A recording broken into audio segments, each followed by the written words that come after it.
Great to be here with everyone today. It's actually quite an honor to be facilitating this discussion. And I'm going to get out of your way real quick because this is really about Las Mujeres. And instead of sharing my journey, which you could go on LinkedIn if you'd like, it's David J. Neighbors. I'm a partner at BDO. I'd much rather share a quick story about my late mother, who was a campesina and worked in the Central Valley here in California since she was basically a baby in a basket. My abuelitos used to take her out to the fields and they would pick fruit, and she went on to work in canneries. And she taught me some real life lessons, even with a fifth grade education. And one of those that I live by is it's not what you know, it's who you know. And I think being around this profession for a long time, I think Latinx professionals could really learn from that. And I think your involvement with ALPFA speaks volumes toward your building a network that is really going to help you throughout your career. And I'm going to stop there and get out of the way and listen to the stories of these strong mujeres that we have with us today. And first, I'll hand it over to you, Hilda. Thank you, David, and welcome everyone. So my name is Hilda Polanco. I was born in Cuba and came at the age of 7. I have been in the public accounting profession from the very, very start. I started with Ernst & Young many years ago and went on my own to start my own practice, working with small businesses and nonprofits. And through the last 22 years have grown that practice to now be part of BDO USA, a really exciting event that happened January of this year. We have about 100 team members across the country and work exclusively with the nonprofit world and the leaders who are so amazing. That's how I got here, and I'm looking forward to sharing more with you. Debbie, I'll pass it to you. Thank you, Hilda. Hi, everyone. Nice to meet you. My name is Debbie Ladrón de Guevara. I'm an assurance partner here at BDO. When I started accounting, I didn't even know what accounting was. I was going into the teaching profession, and then someone told me, why don't you try these 2 accounting classes and then let me know how it feels. And that was it. I did my first T accounts, my first financial statements, and I was hooked. So from FIU, I graduated from FIU. And then I went to Big Four also, as Hilda started in Big Four. It was Big Five back then. So I started with Big Five. And then from there, one of our managers went to a regional firm to say, hey, let's grow the banking practice. And I said, sure, why not? Let's try something new. That regional firm was acquired last year, merged into BDO. And that's how I'm here now at BDO. I now pass it on to Viriam. Thank you, Debbie. My name is Viriam Vazquez. I'm a tax managing director at the BDO Dallas office. I have been with the firm for 8 years, and I've been doing sales and use tax consulting for about 12. So it's been a minute. I'm also the director of membership for the ALPFA Dallas board of directors. So I enjoy being active in my local chapter as well as at the national level. I was born and raised in Puerto Rico, and I moved to the US in 2006 to come to grad school, and then I stayed and started my career at Big Four. Then I worked for the state of Texas, and then I decided to come back to public accounting because it was so fun. So, and I'm here and I'm very excited to be in this panel today. Awesome. Thank you, Viriam. First question, what areas do you still struggle with in your career, and how have you been able to adapt to changing work environments?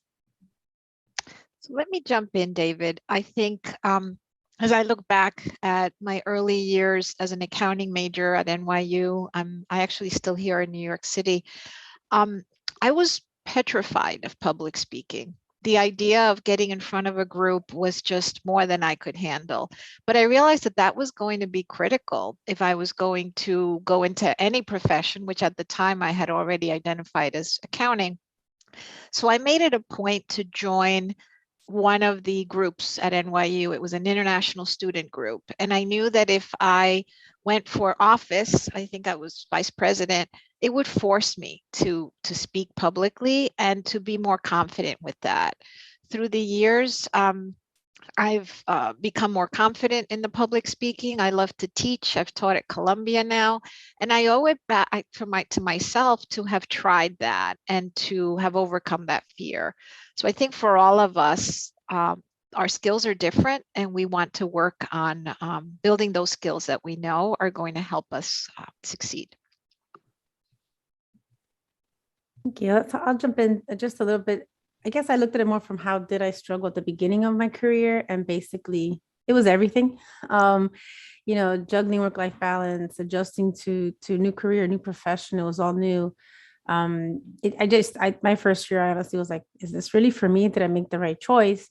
And then I took a step back, and that's when, I had an opportunity to go to another Big Four at that time. And they said, hey, come over here. You'll be able to run your new jobs. And I'm thinking, run jobs. I still don't even, I haven't gotten the grasp of it, right? I don't feel if I love it yet. I don't know what's going on. So I said, why not? Let's try it, right? And that was it. It was like, it took something there to connect the dots. And it's like, it all triggered. It all kind of connected. I'm like, oh, okay, this makes sense. Why are we doing things? What are we doing? How to juggle, right? How to handle, your friends and family. Like, well, I don't see you for 3 months, what's going on. They adjusted, and you just kind of have to learn to work through it. And I figured out how to schedule, how to manage my time, how to kind of do a little bit of everything. And that still helped me to this day, how to still kind of work it all through, give, attention to everything, and just kind of learn to go day by day and take it as each day comes. And I do relate with Hilda, definitely. The only difference being that I still don't feel fully comfortable with public speaking. Luckily, she's mastered it, but I still, to this day, after 12 years in the profession, I still feel a little self-conscious about it, right? I still have more than anything, I've had to learn to be comfortable being uncomfortable with it and put myself in situations that push me. And my career advisor tells me, knows about it. So he gives me opportunities to do trainings and do things that put me in situations that push myself. So I still, it's something to this day that I still work on daily, and that's okay.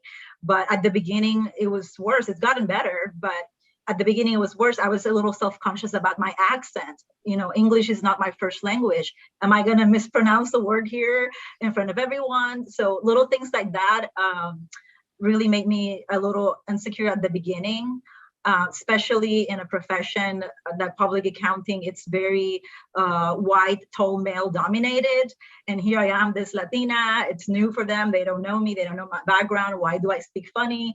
Or things like that. At the beginning, it did make me feel uncomfortable. I think I use it to my advantage nowadays to tell my story, and it makes me me and makes me special. It makes me, unique and even more memorable, because I can connect at a different level with some of my clients. There are also, companies that come from Latin America and all that stuff. And I know their culture. So I've gotten used to being a little comfortable, but also using it to my advantage. Great. Thank you. Viriam, you mentioned a couple things that kind of want to take it this direction with the next question. One is, you mentioned career advisors, and you also mentioned a white male dominated profession, but both of which are true. And we hear the term, sometimes you need to see it to be it. And not that I disagree with that, but I've been of the opinion that if we have to wait until those that look like us reach the top, we may be waiting a long time. And so we need to build allyships and create sponsorship opportunities that may or may not be different than the career advisors with whom we are matched. And I heard something at this past year's ALPFA convention, that the virtual convention, one of the speakers told a story and mentioned that coaches speak at you and mentors speak to you, but sponsors speak about you. In other words, they sing your praises to others. And kind of picture a sponsor going into a room, let's say, of senior management, of senior partners, of where no one looks like any of us, and they speak about you in a positive manner that's going to open that up. And I'm just wondering, like, if you have examples of allyships that you have built throughout your career? Oh, absolutely. It's taken a village to raise me, for sure, and to help me through my career. I cannot think of a single promotion I've obtained that it's been solely on my own merits. I've had a lot of people that have guided me and helped me in my career get to where I'm at today, and still guide me every single day. I was just on the phone with someone before here asking for their advice in a situation I have with a client, like, have you seen this before? So I can give you a couple examples, especially, not just on the day-to-day decisions, but like big decisions. Whenever I decided to leave my prior job when I was working for the state, and I wanted to decide whether or not I was moving into public accounting, I made sure that I talked to some of my former coworkers at the state that had left the state, those relationships there. And I asked them about their advice, like how was transitioning out, the state and getting back into public accounting. What were some of the things you encountered? What advice do you think I would be a good fit for your company? So I made sure that I talked to everyone I knew that made that change, because someone led the way. And I got, interviews in their companies, and that's kind of how I found my way back to BDO. So I had a lot of people support me and guide me through that career or company change. So that was a big thing. And I took my time and I evaluated the options, and I decided to come to BDO, luckily, 8 years ago. So I'm glad that I used those relationships at my former job to make the right decision where I'm at today. I would say, obviously, my friends and family, I have a lot of support. Unlikely places as well. You never know who can be an ally. It's someone that supports you in your objectives and kind of helps guide you. So I've had some interesting as well, but my boss, for sure, he's definitely a big ally of me. And if I could probably go to him and tell him I'm unhappy, I want to leave, and he'll probably help me in my next job. So it's that kind of relationship where I'm super comfortable him telling me what areas I need to work on. A lot of constructive feedback, and also praising me if I do well. People, my staff too, also I consider them my biggest advocates too. They're the ones who could give me direct feedback of how am I doing? Am I giving you clear instructions or things like that? They've all helped me progress and grow as a person. So and the list keeps going. Definitely. I've found also that my local ALPFA chapter has been amazing to me. It's like my local ALPFA familia. I also have bounced a lot of situations, my career with Edgar, our president, the marketing team, everything. We have a group chat and everything that we just talk and bounce ideas and resources. So I've found a huge support in that local Dallas chapter. I guess I can jump in as well with when I think of allies. I think of my mom.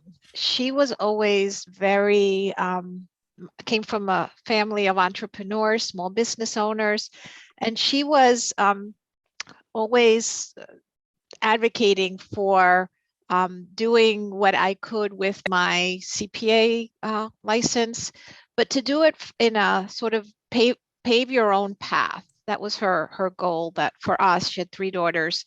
Pave your own path to creating something. And so for me, the path has been small business, creating a company back in '99, and then merging in with another accounting firm, and now merging into BDO.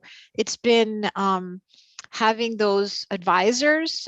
We had a kitchen cabinet for the past 10 years that's advised me on how to grow the business, how to support the clients, how to be most supportive to the staff. And as we saw the business grow, it was every new team member, in my eyes, was another family that was joining us and that we were supporting. So I have a lot to thank her for. as I heard you say, all of your examples, Viriam, I think of senior partners that see the potential and say, I want to go out of my way to help. The partner from the firm that we merged into BDO with, he gave us space. He gave us room to experiment, to try new things, and to succeed or not, but giving that space to feel like you can make mistakes and it's okay, because someone believes in you, really goes a long way. So I'll be grateful forever for that. I agree with both of you. Your examples are many that I've dealt with as well. My first manager that actually recruited me, he's a male partner now, and he recruited me out of FIU, and he was my manager when my year wasn't that good, right? My first year, and we actually probably didn't like each other too much at that point, because it wasn't for me. But then when I went to the next firm, he actually was there, and we ended up working together again. And now we've been working together for over 20 years. But I've always been able to, go to him with things from perspective of, should I make the jump from, a big four to a smaller regional firm? Should I do this? Is this the best interest of my career? And he always guided me, without self-interest, because it would have benefited him if I made the jump, or when I'm ready for promotion, it would have benefited him if I didn't get promoted, right? Because then I could continue to be his primary staff. But he always gave me the advice that was better for me. And to your point, Viriam, if I needed a new job, like he knows now, I'm back to that, when I retire, I'm going to teach. I have connections for you. When you're ready to make that jump, I can help you, go to FIU and teach if you wanted to, right? So it's always been that support that didn't always meet his best interest, but he was always willing to do that extra mile and push to get me to where I need to be. And also, to your point, my mom. I mean, if it wasn't for my mom, single mom, came from Cuba when she was younger also, and just instilled in me always just do what you need to do so you can be, independent, strong woman, and you can just go all the way and you can do it all. And that's basically the one thing that always sticks in my head always. Why not? I can do anything, anybody can do, and I can do more. And I instill that now into my children, women can do the same. So that's those are the two main things. And other women partners, coming up, that have helped me show, how do you balance it? How do you do as a woman? How do you beat the barrier that when we started, it was a male dominated profession? We can do it the same. When we started back then, you could only wear skirts. You couldn't even wear pants at that time. But, we figured it out, and we figured out how to get through it. And here we are, strong in the profession, and through all these wonderful leaders that we've had historically that we could follow and guide. And they've encouraged us to continue going no matter what. Great, thank you. What do you think is the most significant barrier to female leadership as we look at whatever that is, if that's a partner, if that's a senior partner, if it's being on the board of the firm? And then what can we broadly speaking, being regardless of gender, of ethnicity, what can we do to support breaking down those barriers? I'll jump in for that one. At least what I found for me when I came into a profession was, what I heard a lot back then was, you can't have it all, right? You can't have family, you can't have career, you have to choose one or the other. I was youngish back then when I wanted to start in the profession. So it, didn't cross my mind. I was like, let's just go full force, let's do career, and then we'll figure it out, right? When the time comes, we'll figure it out. Then, when the time came and I started, having my family, and it was time to get to this point, I luckily, around the profession, my children, my twins came in the summer, so really no impact. So, I was cognizant of the busy season. And then I took the summer off. I delegated all my clients to other team members, and I didn't come back until the next season. Figured it out, came up with a schedule, work the regular hours, 9 to 5:30, go home, spend time with the children. But then I had to work second shift, right? We called it the mommy shift, because usually the moms were the ones that were always on the next shift from like 9 to what have you. So we kind of figured it out. I figured out how to balance it. It was a lot. It was a lot of work, a lot of hours, but it was worth it, to have both career and family, which I thought you couldn't have. But then what changed for me then was the summer was approaching. I started thinking, well, give me a second, what if I ask for the summer off again? What if I do this like I did last year? And I started talking to my mentor and said, what do you think? Am I crazy? If I ask, what if I take the summer off? This wasn't a big thing back then. It wasn't as common. And he's like, no, sure. Why not? It would benefit you, benefits the firm. You're out, So I said, okay, what does it hurt to ask? So I asked.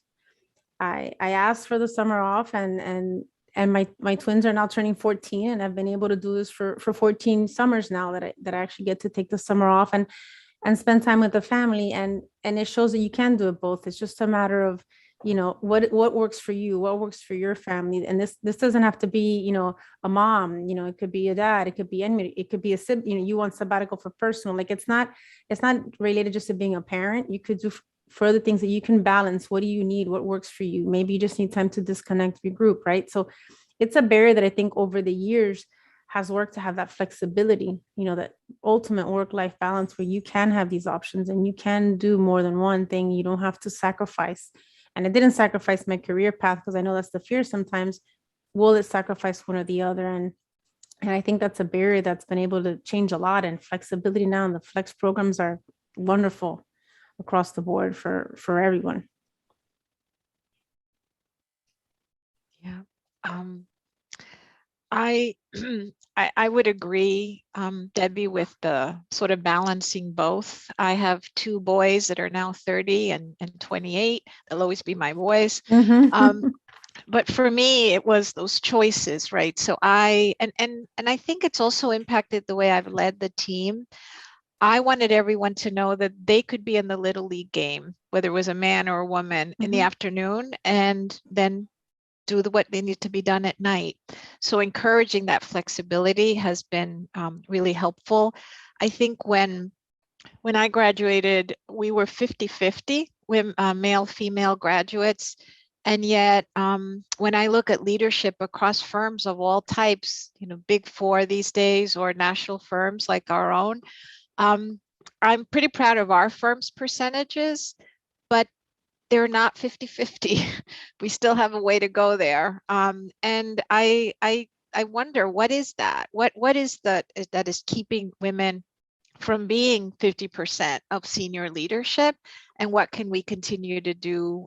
Flex time is a great option that we have at BDO. And I hope many of the firms that those of you who are on the call tonight happen to have the fortune of working with, that you insist on that flexibility for you and your choices, not just if you're male or female, but for the group as a whole. I think that's really important. And we as women, unfortunately, will face clients who feel more comfortable working with men than they do with women. And our leaders have to remind the clients that we are as qualified. We're there for a reason in those positions. And I've seen situations where leaders have actually said to the client, this is really the person running the job. And if you're uncomfortable working with her, then we'll need to talk through this, because it's not going to change. You won't be able to work with the staff who happens to be male. And so that male leader happened to be, in the case I'm discussing, he was proactive and had those conversations. And I'm hoping that can continue, and that we can come from a place of confidence as women in the profession. We are just as accomplished and have just as much to offer in terms of technical knowledge as our male counterparts. And just acknowledging that it exists and moving forward and showing our excellence is really what I hope can continue for women in general.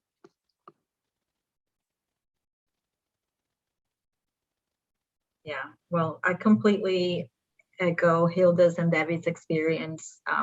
For myself, I can remember a situation. It wasn't a client, but it was a staff from another office I worked with, a male staff. I could tell he was very resistant at first. I was the manager and he was the senior on the project.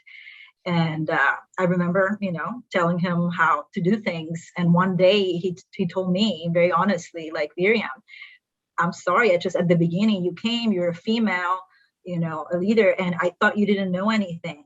And it just made me feel uncomfortable at the beginning. But once you gave me instructions and showed me what areas I needed to improve and what I was doing wrong, that it really humbled me.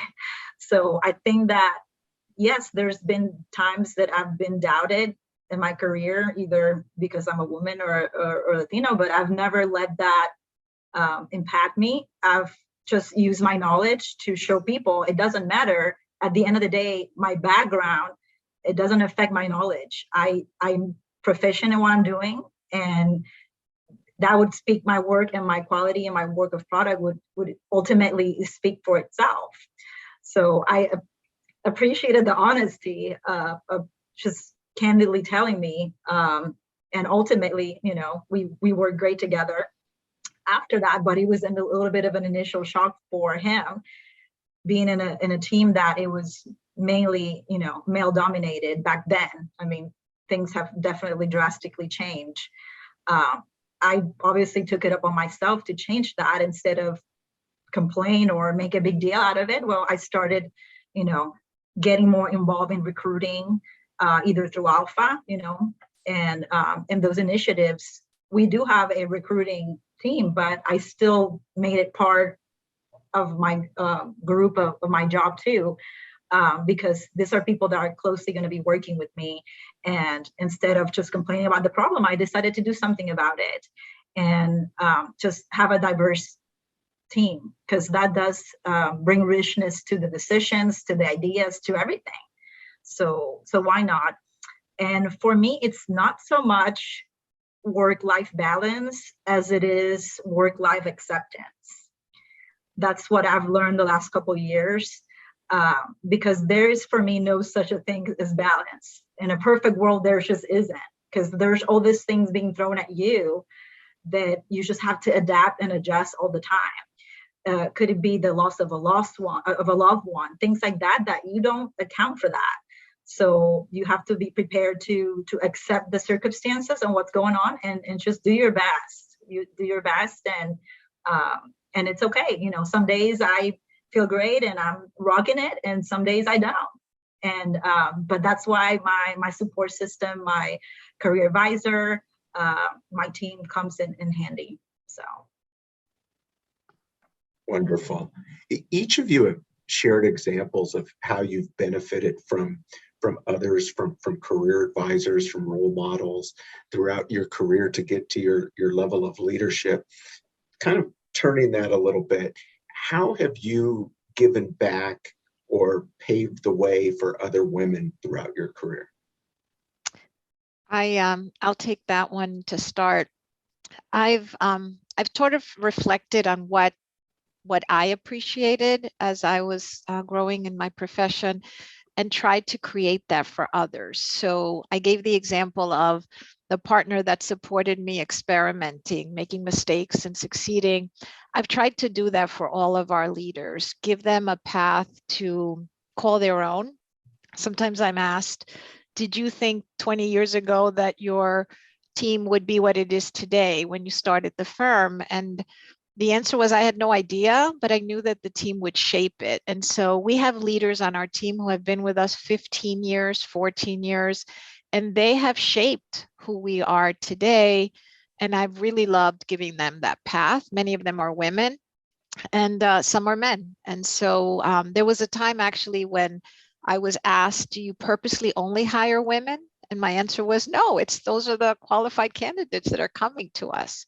But I've allowed that period of experimentation. I've also allowed the possibility of that. I don't know if I'll ever say work-life balance again, Viriam, after what you said, but I allow the ability to handle multiple priorities. And when they had young children, allowed the part-time schedules, the whatever it took for that to be possible. That I think has also helped many of them.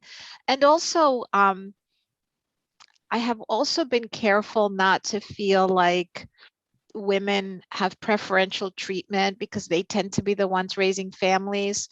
Men also have other things they want to do when they're not in the office, so to speak, or they may have family members that they're caring for. So I've tried also to not create a situation where men resent the women who maybe have some preferential treatment. I saw that in my early years with Ernst & Young, where the male partners were sort of resentful. Why isn't so-and-so in the office same time I am? They have to pay their dues the same way I did. And so I've tried not to repeat that in any way, and basically give the flexibility to both men and women. I agree with you, Hilda. And to add to that, not only is the difference between the women and the men, but also like the staff members that are younger, that they're like, well, just because we're staff, for instance, and we don't have the family responsibilities, if you will, we shouldn't also have to work more or longer because we don't have to cook or we don't have to do these things. Like, so it's kind of a balance for everyone. We try to tell everybody, take time for yourself, whatever makes you happy for that day. Take an hour or two, make sure they're doing these long hours. You're doing something for you, something that will make you feel, better about yourself. Because even if it's that hour in the gym, if that's what helps them, or to go read a book for an hour, it's something that, when you clear your head for that time of the day, no matter the age, the gender, anything, it helps you kind of like your batteries get charged again for the rest of the day. So we try to instill that in all our team members to kind of, what did you do for yourself today? That's one of the things I think I try to, over the years that I've learned, that extra hour is not going to make or break a deadline, right? That's not going to make it any better or any worse at that point in time. And it goes a long way for them health-wise to be able to continue and be better at it. Also too, over the years with my flexibility, I've had many female, all levels and male, come to me and say, does it really work? Did it affect you? Did you feel you were looked at differently because you took the times off? And I said, no, it's an adjustment the first time because they're not used to it. They're still calling you all the time. But as time progresses, it gets a little easier and everybody's like used to it. And I've had many that have actually done it and that's what's given them that goal during the hardest times. And as Viriam says, there's no perfect time, but in those peak moments, like let's say January through April, depending on your season, it gives you something to look forward to. And again, it's been different age groups, different genders that they've asked me for, and they're taking those leaves off as well. And it's helped them kind of get through it. And it's becoming more common amongst the team members for different reasons. They just want to travel, or they just want to spend time with family, or just regroup for the month or two. And if the Lord permits it, they take the time off. And I think I help them build that, be able to feel the confidence. It works for someone. It could work for me as well. And I've been able to guide them on how to deal with it those first few weeks that you really can't disconnect. It gets better. You will fully disconnect at one point, and then it does become, now it's customary every summer or every period you want to take it, you can actually do it. So I think I've helped a few with feeling the comfort level to take that time off for themselves. Absolutely. Thank you so much, Debbie. In terms of paying it forward, I always make sure to have time for this, like what we're doing today. This is time of our days that we're dedicating to give it back to you guys, to share our experiences. I always make sure I make time for this, for presentations, connecting with students, connecting with the BDO WIN initiative, that the women's initiative that we have here, that they do events locally in Dallas and on other offices. I participate in that. The Multicultural Alliance initiative too, that fosters diversity and inclusion as well. So I lead the one in Dallas. I'm involved in the ALPFA chapter. Anything that I feel that gives me opportunity to connect with others and share my story, because it took a village to get me here, and I feel very responsible to also mentor and coach others. I'm also a career advisor in the firm, so I have about 6-7 advisees that I meet with every month. So I think it's very important to do that. I've had a lot of people that done it for me, and it also gives my work a sense of purpose. So that's really very important. A job is a job. Public accounting can be very similar across the board, but that's what's going to give that special sauce to what I do. It's that sense of purpose. giving back, connecting to others, trying to change any barriers that I see, things like that. That's what wakes me up every day and brings me to the office. So.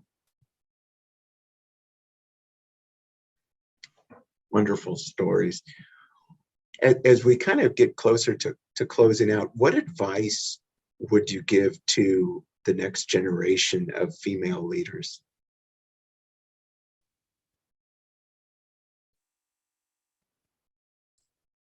I guess I can start, David. I mean, I think like we were talking about the profession, it's not the easiest profession. It has times that, it does take time from you. I mean, but I think what's had me doing this profession for 22 plus years, now is, I love my profession. You have to love what you do, right? It is something that is, you have to love it. You have to make the connections with your coworkers, right? It's like, I call it our little family.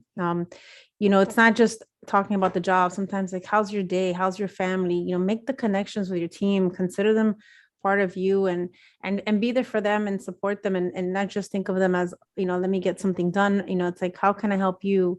What do you need from us? Like, you're as good as your team is how I see it. We're one group. We help each other get through the toughest of times. And teaching them and helping them grow, because the way I see it is, if I help them grow, I grow. So the more time I put into my team members and my group, it helps develop them. And sometimes, like, I think back, my first year, like I said, didn't love it. Maybe this individual's not having a good first year. Maybe they're not having a good first day. So I like to give them a chance. What do you need from us to help you? So be cognizant of everyone around you and who's working with you. And it's kind of like stick together and kind of help each other, corroborate. It's a team effort. And I think, if you build somebody up, it builds yourself up. And stay positive, try to stay positive throughout these times of, getting work done. And like, I try to tell everybody, like, it's okay, it's gonna get done. Nobody's really gonna, die from this. It's really not that serious. At the end, yeah, I'm not a brain surgeon, I'm not a heart surgeon. Everyone will survive. We'll get it done, just one deadline at a time, one job at a time, and together, we'll get through it all. That's what I try to instill in my team, is together as a group, we'll get there, we'll all get it done, and we'll look back, and every year's the same thing. This is the worse than last year, but no, it's not. It's just, we just together, we figured out, and that's what's kept us together. It's the connection that we've built with our team members over the years. I guess I would say maybe we should quote Frank Sinatra and say, like, do it your way. When I left public, I thought I was done. I was done being an auditor. I was done with the public accounting hours. I was feeling like I didn't belong there. My biggest job was all year round. It was the Time Inc. account. I wasn't a golfer, the whole Brooks Brothers, it just wasn't me. And years later, I found my calling in working with nonprofit leaders to build their capacity. I'm not an auditor. We build the capacity of board members and executives and financial staff. And I am so motivated by the work of these leaders. I and our team bring our skills to really making a difference every day. So that's how I've taken my accounting profession. And, many years later, here I am in an accounting firm, but doing exactly what I enjoy doing, which is the capacity building. And having a really diverse team that sees itself as a family, Debbie, just like the way you described it. So for each of you listening, sort of what do you want your path to be? And don't give up on a particular profession because it doesn't feel right at the time. Experiment in a different way. Accounting is such a beautiful profession in terms, or I would say a skill set. You can apply it in so many different ways, business in general. And so take those skills and make them work for you, as opposed to you feeling like you have to fit some mold that exists out there that worked for someone else. That would be my advice. Absolutely. I would say make sure you're building your own board of directors throughout your career. Mm-hmm. That support system, those people you can bounce back for ideas, for anything. Build that trust and those relationships, because we're all going to make mistakes in our careers. It's not if, it's when. And you got to make sure that those relationships are strong enough to survive that, either with your coworkers or your clients. Are those relationships strong enough to say, hey, there's an issue, there's a mistake, there's a problem. What are we going to do to solve it? So just keep that in mind.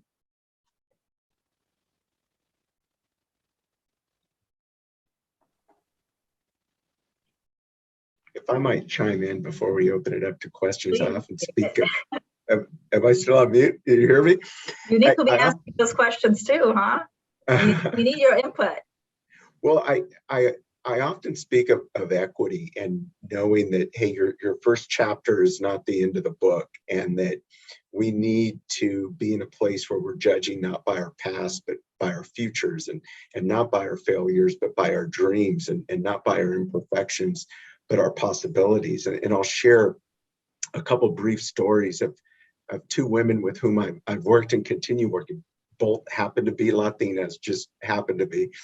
And one I brought in as an intern, and we took her to lunch, the group of interns to lunch the first day, and we were having a conversation about some clients that I serve. And one is this family that owns a lot of real estate, including mobile home parks, including one particular park in a farming community just south of San Jose.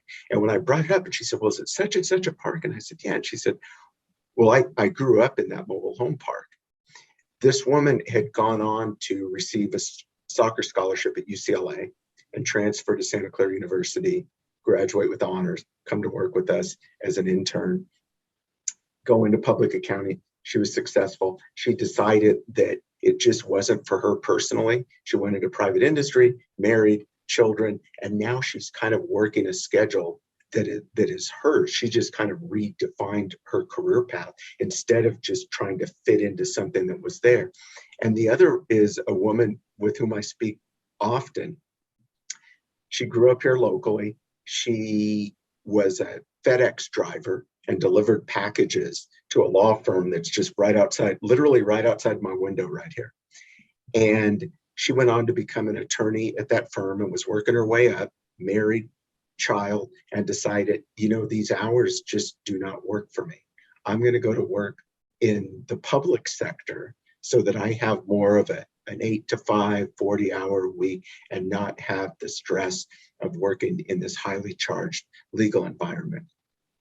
Well, after a year of that, she came back to the law firm. They welcomed her back with open arms. She became a partner, and now she works on her schedule. And I'm kind of like a proud father of her, because now we work on mutual clients, and when I try to reach her, it's, hey, I take Fridays off and I maybe work a couple hours on Saturday morning, but I'm basically going to be back in the office on Mondays, and I take the holidays off, and I'm around my children. And I, as someone who grew up trying to kind of fit that mold, and especially in a time where there were no people of color in our profession, and I won't even bring up the stories that I've seen both based on gender and ethnicity, but I'm glad, and I look at you all and our ALPFA members as being the ones that are changing our industry for the better.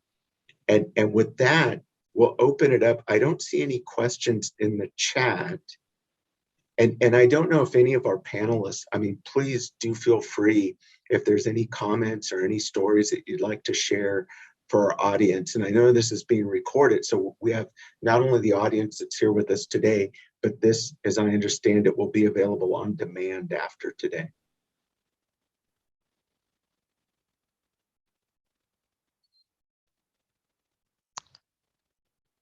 If there aren't any questions, I guess I would say that I commented earlier about the beauty of the accounting, not so much the profession, but the skill. And we also are seeing in our work the role that technology plays and automation plays.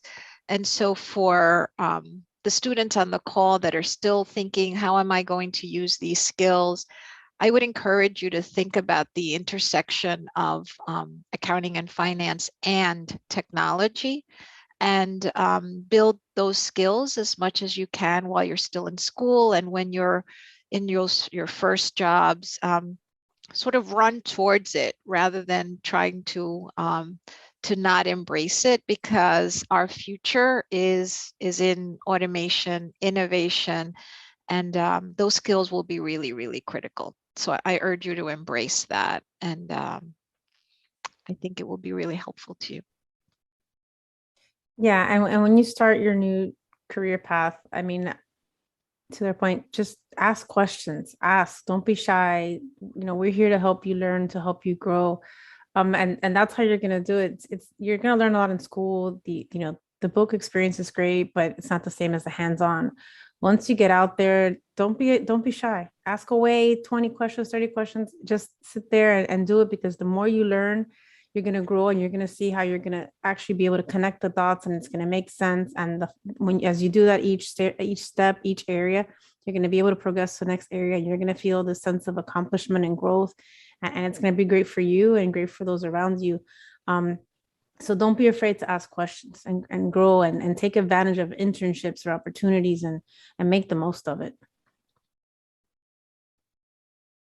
Yeah, I would say that it's also okay to say, I don't like this. This isn't for me. You know, career mobility, it's huge. I did not start my career in tax at all. I started my career in internal IT audit. My master's is in information systems auditing and control. So it's not where I started my career. It was later on that I started auditing for taxes at the state. And I decided, well, I've built this skill set and it makes more sense for me to transfer. Even when I came to BDO, I was in risk advisory for a year before I decided to transfer to the tax team, because it made more sense for me. I have all this skill set that I've acquired, and just I didn't see a future in audit. So it was okay to speak up and to seek other opportunities as well. And I really don't do taxes in terms of compliance. It's more of a tax technology almost. Like when I came on board, that's kind of how I grew and built my career, pulling samples for tax audits. I said, we had a contractor, someone we paid to do that. And I told my boss, I could do that. If you send me to this training that I found, I can learn. And and he said, fine. And I went, took the training. I learned how to do it. And we do it internally to this day, following the procedures that I built 6 years ago. So I took it upon myself to learn something, and I pioneered it, and we still use it to this day. And I do a lot of like data manipulation, analysis technology using different software. Like, I don't know if you guys have heard, but Alteryx, it's huge. There's Tableau, there's Power BI, there's all these tools that you can use. And it's not just for the IT people, like tax people and all departments across the board are using these tools, and our clients are using it. So we need to be in the know and know what technologies and be current. So that's kind of also how I've used technology to leverage my career, and also speaking up and saying, I want to try new things. I want to learn this. I'm going to a training in May for this, because I've talked to my career advisor, to my boss, and that's kind of how I found my way. But I was not where I started at all.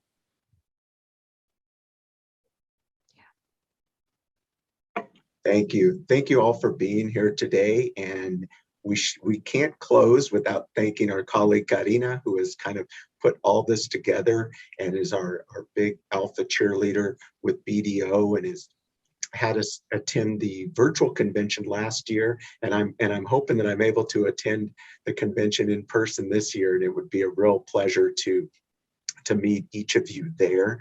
Again, thank you for your time, your attention, your input from our panelists. And I look forward to hopefully meeting you at the Alpha Convention coming up a little later this year. Take good care. Be well.